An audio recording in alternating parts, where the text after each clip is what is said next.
Here's a question that's a very practical one, and it comes up with some frequency on the radio show.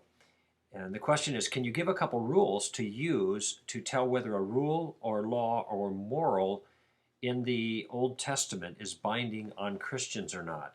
And broadly, this is the question of how does the Old Testament apply to the Christian? So clearly, Paul says, I think it's in Corinthians, that the Old Testament was written for our instruction.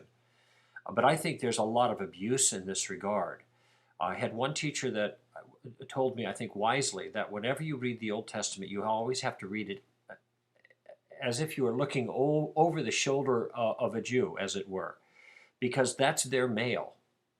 And it was written with regards to them and to them. Now, the substance has broader application and broader impact, but we can't just grab things and move them sideways to the New Testament application without qualification. If we do that, then it's very likely we're abusing the passage. Another way of thinking about it is when you make a cell phone call to somebody that is standing next to you, your cell phone doesn't go sideways. It doesn't go from one to the other. It goes all the way up and it comes all the way down. And so there's a sense in which when you go to the Old Testament, you can't just go side to side like that. You can't grab an Old Testament and apply it to your New Testament circumstance. You have to see how it goes up to God first and then comes back down to you. And by the way, when it does that, it's going to change. The first question you ask is, what does this passage tell me about God's covenantal relationship with Israel?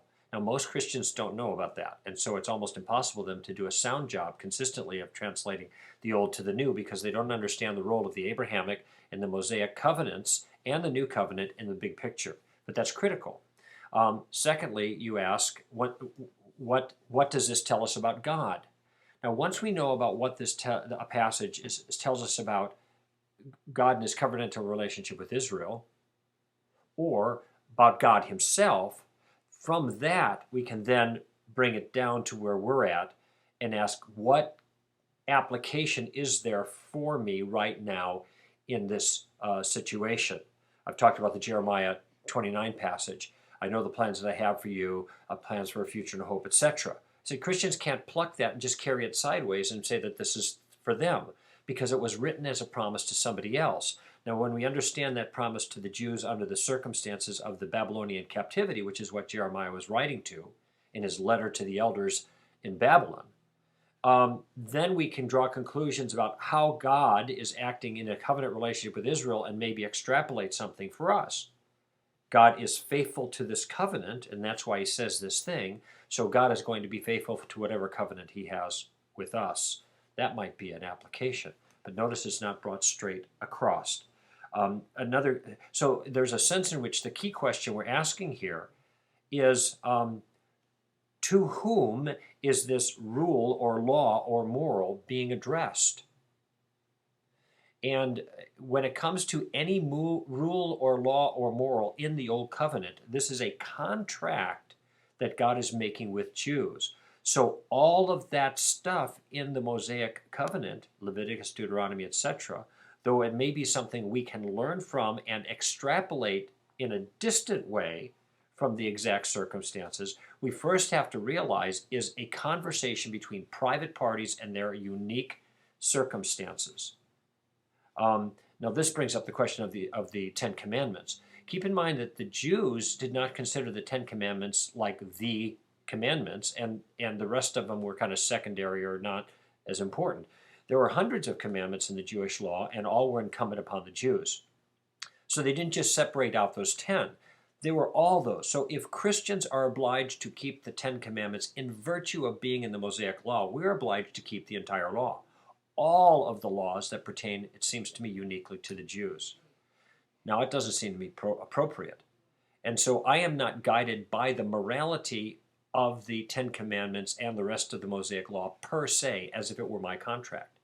However, there are a lot of things that are put in the Mosaic law, including the 10 Commandments, I would say 9 of the 10 of them, that are in there because they reflect a higher law that would apply to anybody in any contract God would have.